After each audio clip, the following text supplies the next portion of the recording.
The truck came down the Klein Road on a Wednesday afternoon in late October, and Deke Sorrells was the one who saw it first. Deke ran a small beef operation on the parcel to the north and had been fixing fence along his south line when the flatbed turned off the highway. He watched it go past. He watched it turn into the Pruitt driveway. He heard the hydraulics engage. He said later that he thought they were delivering something. Fill dirt, maybe, or gravel for the lane. It took him a minute to understand that the truck was leaving something, not bringing something useful. When he finally walked to the fence line and looked over, he saw a 16-year-old boy named Cody Pruitt standing in his own lower field, staring at what amounted to 3 tons of rejected muscadine grapes, and the boy did not look upset. That was the part Deke couldn't get past, even years later. The boy didn't look upset. Nobody in Rutherford County expected a 16-year-old to build anything out of those grapes. Nobody expected what came out of that lower field over the next 4 years. If you're the kind of person who remembers your father telling stories like this one, this channel is for you. Subscribe, and we'll keep telling them. To understand why the grapes ended up on Cody Pruitt's property, you have to go back about 6 weeks earlier, to the first week of September, when the Lavender Creek Winery finished its muscadine harvest and found itself with a problem. Lavender Creek ran 40 acres of Carlos and Noble muscadines on the ridge above the Broad River, and the 2019 season had been uneven. A wet August had split a portion of the Noble crop, and the split fruit had progressed to a stage the winery's production manager called, in the notes she filed, unsuitable for fermentation. The skins were compromised, the sugar was concentrated, but the fruit was half raisined, and the other half showing early mold on the shoulders. She recommended disposal.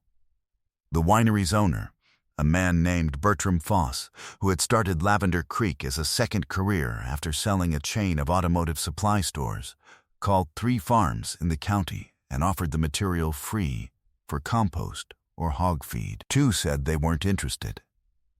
The third was Henry Pruitt, who was 73 years old, ran 12 acres of mixed vegetables and a small orchard on Klein Road, and whose grandson Cody had been living with him for 2 years, while Cody's mother sorted out some things in Asheville.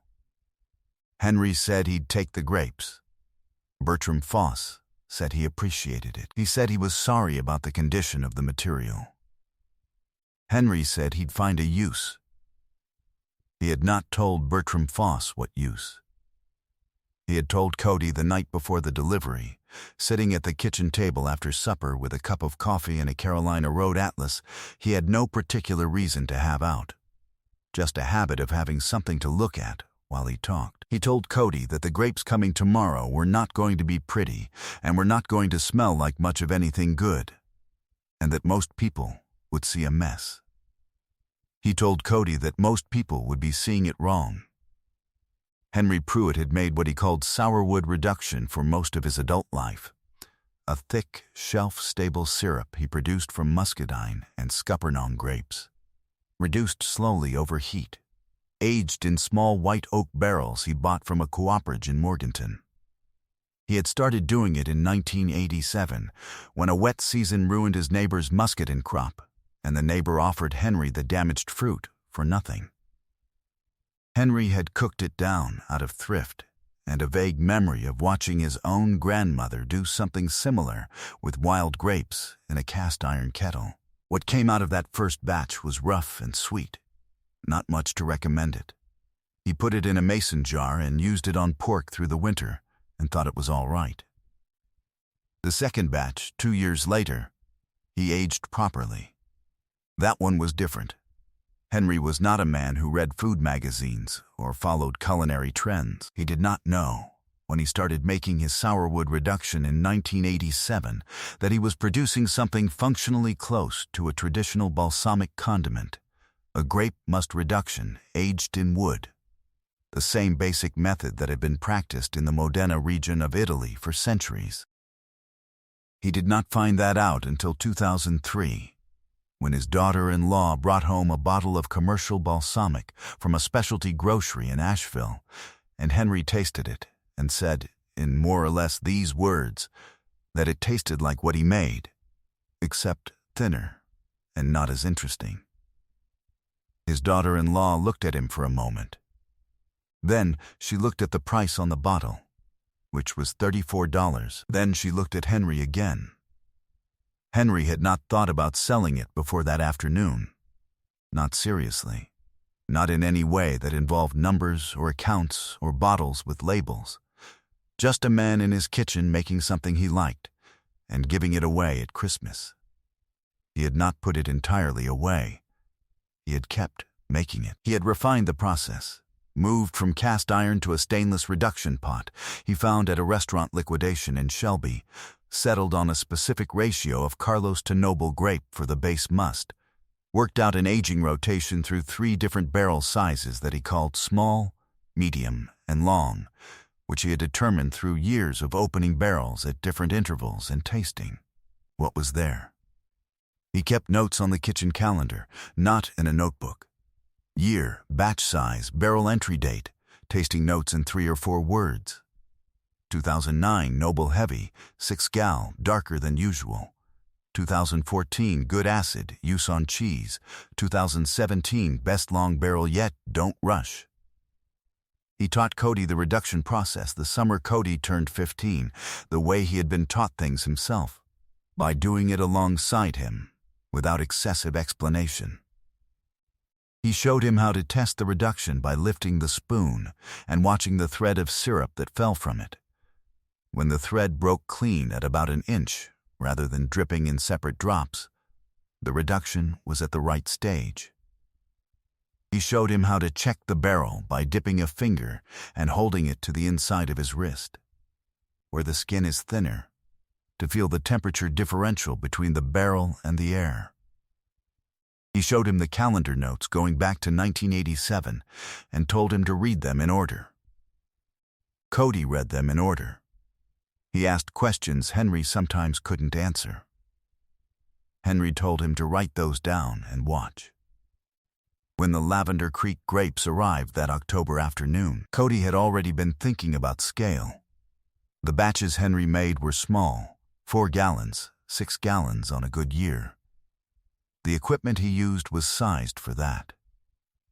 Cody had been trying to work out, on a piece of notebook paper he kept in his back pocket, what it would take to produce enough to sell. The numbers were not encouraging. The muscadines Henry used were purchased at $0, 40 a pound from 2 local growers, and the yield from raw fruit to finished reduction was roughly 8 to 1, 8 pounds of fruit to produce 1 pound of finished condiment.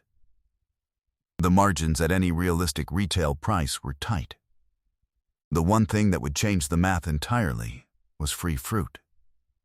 3 tons of rejected muscadine was 6,000 pounds. At 8 to 1, that was potentially 750 pounds of finished reduction, minus cooking losses and barrel evaporation, which Henry put at about 30%. Call it 525 pounds. At a conservative price of $18 for a 4-ounce bottle, a price Cody had arrived at by looking at what similar products sold for online, not that he had any way to get there yet. 525 pounds worked out to 2 104-ounce units, or $37,800 in gross revenue. He was 16 years old, and he had no bottles, no labels, no customers, and no certainty the reduction would work. He also had 6,000 pounds of free fruit and a grandfather who knew how to cook it. He had done the math before the truck arrived. Henry watched Cody walk the edge of the pile after the flatbed left. He watched him crouch down and pull a cluster from the outer edge and look at it carefully, turning it in his hand, checking the skin condition on the sound fruit versus the damaged fruit. He watched him set it down and stand up and look at the pile for another minute. Then Cody looked back at Henry, who was standing at the edge of the drive, and said, "How much of this is usable?" Henry said maybe 60% of it, if they sorted carefully. Cody said that was still 3,600 pounds. Henry said that was right. Cody said they were going to need more barrels. They drove to the cooperage in Morganton the following Saturday in Henry's Chevrolet C10. The man at the cooperage, whose name was Aldous, and who had sold Henry barrels for the better part of 20 years, looked at the number Cody had written on his piece of notebook paper and said he didn't have that many white oak barrels on hand in the small size. He had some used bourbon barrels in the medium size. He had some red wine barrels that had come in from a Wilkes County vineyard that had closed the previous spring. Cody asked about the wine barrels. Henry asked about the price. Aldous said he'd make them a deal on the lot if they took all 17. They took all 17. Bertram Foss heard through his production manager that the Pruitt boy was trying to do something with the grape material, and he drove down from the ridge in November to see what it was. He found Cody and Henry sorting fruit in the lower field, separating sound clusters from the damaged ones. The sound fruit going into plastic bins, the damaged material going to a separate pile for the compost Henry had originally told Bertram he'd use it for. He found a reduction operation set up in the open-sided equipment shed, the stainless pot on a propane burner, a second burner for a second pot that Henry had borrowed from a neighbor, and he found 17 barrels lined up on racks that Cody had built from 2x4s he'd pulled from a pile of salvaged lumber behind the barn. Bertram Foss looked at the barrels. He looked at Cody. He was not a mean-spirited man. He said he hoped it worked out, in the way that people say that when they don't expect it to. Cody said he appreciated it. Bertram asked what he was planning to call the product.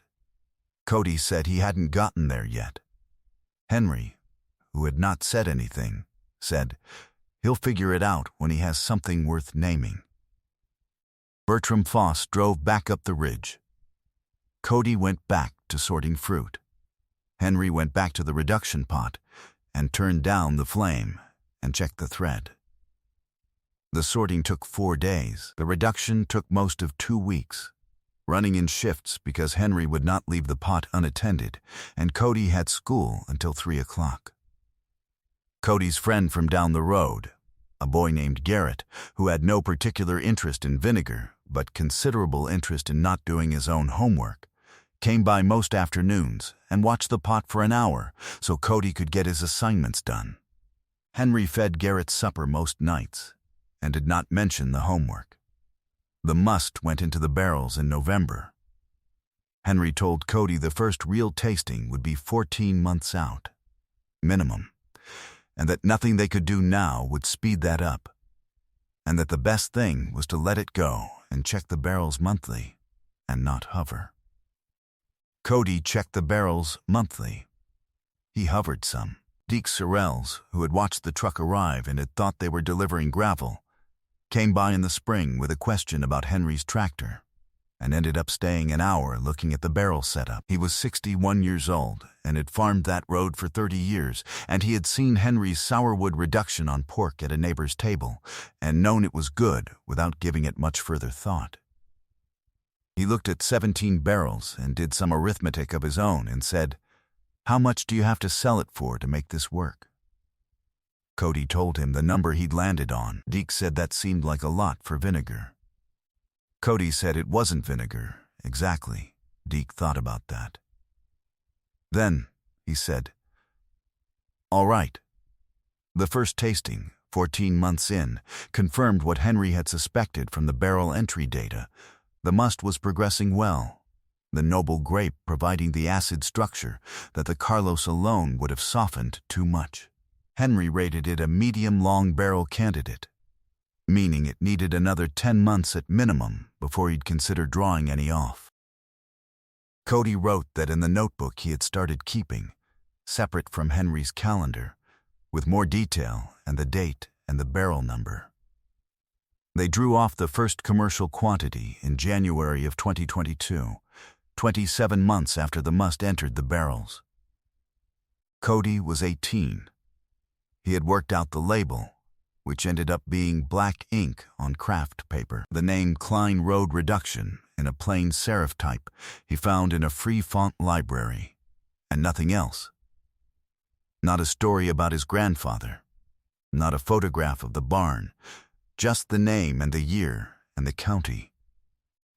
He had worked out the bottle, a 4-ounce woozy bottle from a restaurant supply in Hickory, sealed with a cork and dipped in black wax by hand, which was Garrett's job, and one he took seriously.